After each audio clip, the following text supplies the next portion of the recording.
I will do it better, was to experience it. How did it happen? It happened on the 15th of March, 2013. Before this, I had several supernatural visitations, and so, but I had never experienced anything like that, leaving your body or dying, not even in my dream. So I took, I think, 3 steps towards the fridge, from the couch where I was sitting towards the fridge, and I could literally feel that I was going down, What I remember was getting up from the carpet. I got up and I felt okay, but I still felt that, well, let me still go and get the water anyway.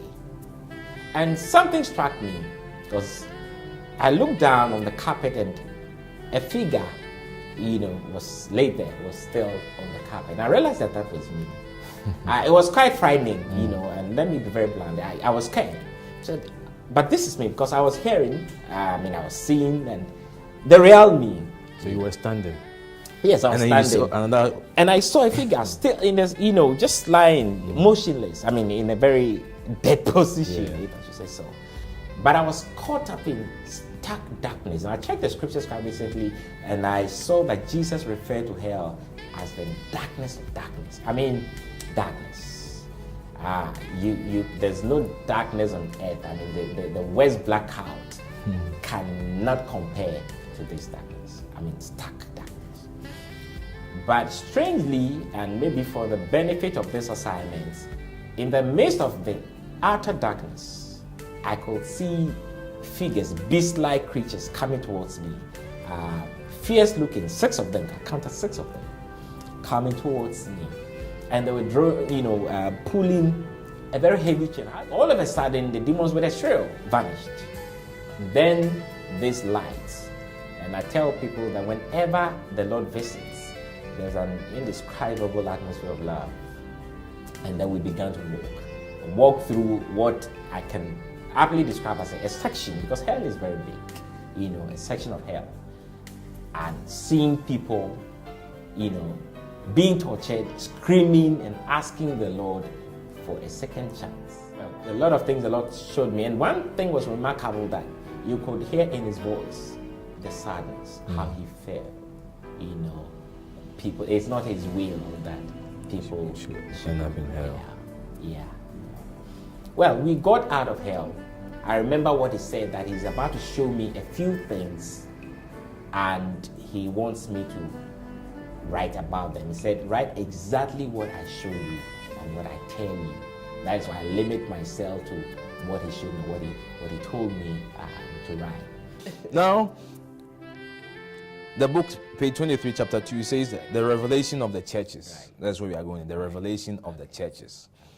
The accounts you are about to read are a true revelation of the condition of various churches right here on earth. The Lord made me understand that the churches he showed me in the vision are a few representation of very many on earth. A few representation, but there are a lot of them like that. Master. It's a new day. The old is gone away. It's a new day. We know we have been changed. And now we can sing. You restore all things. It's a new day. Yeah, yeah, yeah. It's a new day. It's a new day. God bless you. Thank you so much for tuning in to yet another exciting episode of New Beginning. I keep saying, so long as we are alive, irrespective of whatever we go through, life is priceless. There's a reason to give thanks to God. I thank God for my life, and I thank God for your life. Today on New Beginning, what we're going to discuss is actually different from the normal thing we do every week. Today we are discussing very, very, very, very serious issues, especially in the life of us believers. Today I think the direction is even more towards the saved, including the unsaved. But for us who are saved, we need to sit up. I read a book a colleague of mine read a book and then he asked me to go and read it. Then he gave me the number of the author. By the grace of God, I have the author here in my house today. And after reading the book, let us say I woke up. I realized some parts of me were even asleep. So I woke up. And for you out there, please, the title of the book is Jesus is Coming Soon. Jesus is Coming Soon. I'm not the author. None of the process is coming to me, so don't think I'm just marketing the book for my own good. But it's because of the importance and the relevance of this book. This is why you need to go and get it and read it. But by the grace of God, we have the author here. It's a privilege. He is Pastor JECIL II. Let's go and get this book. Jesus is Coming Soon. I'm just going to read a part of the book and then we continue from there. Now the fourth church, vision of the beast-like being in the church. Wow. Wow. A beast-like being in the church. The beast-like being. The beast-like being in the church, and that's most people's favorite. Yeah, but actually, that's what scared me. I was. So you see, you have sat up. Yeah, I was frightened to the core. And let me just say this: that I remember the Lord saying that wherever I share this, He'll be with me, and I can just feel some, aura around me, just by the by, to acknowledge His presence. Yeah. Well, a curtain parted, and we went to another church. I remember pointing out to him that I know this church because I recognize the pastor, But outwardly, it's a beautiful edifice. I don't want people to start pointing at certain churches because if I get it wrong. But Maxwell, in the natural, it looked beautiful, but in the spirit, I've never seen anything so nauseating and repulsive, to say the least. But this is what I saw. Behind the pulpit, was a golden light throne, and that's the best way I can describe it. It's like a throne, not pure gold, but that's the closest, color, if you like.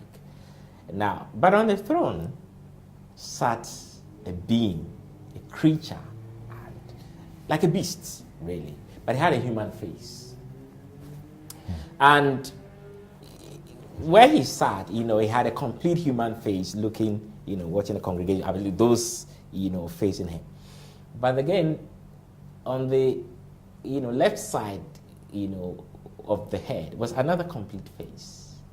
Behind him was a complete face again, and this way on the right side was a complete face. So whichever way he was, lording with a small L over all the activities of the church dynamic, could just, see everything going on. His hair,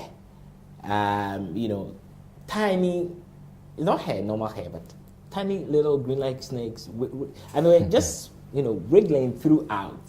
They were not even quiet, just going like that. But the serious aspect of it was that on the ceiling of the church hung serpent-like creatures, like serpents, different sizes, different colors. And they were spewing venom-like substance, like mucus. And that's the best way.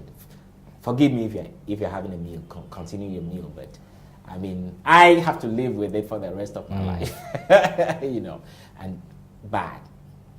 And we're just spewing the congregation. Yeah. It's quite strange because, it was funny.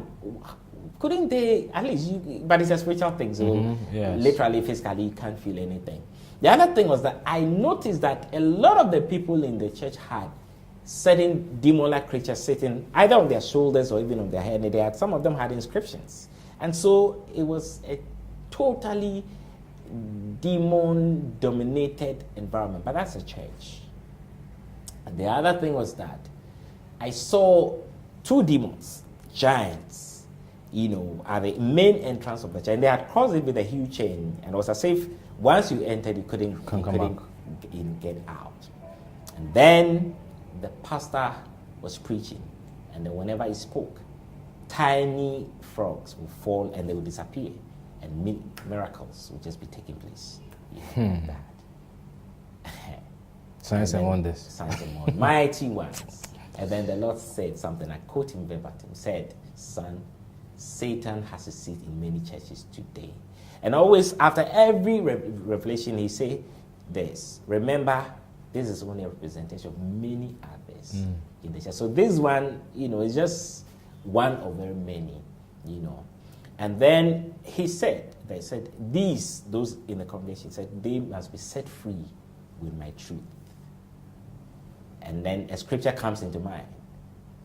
You shall know the truth, and the truth shall make you free. Yes. And he said that. And one thing I also observe is that when he speaks his word. He speaks scripture. That's his, lingua. That's how he speaks. Yeah. And so that's for the beasts in the church.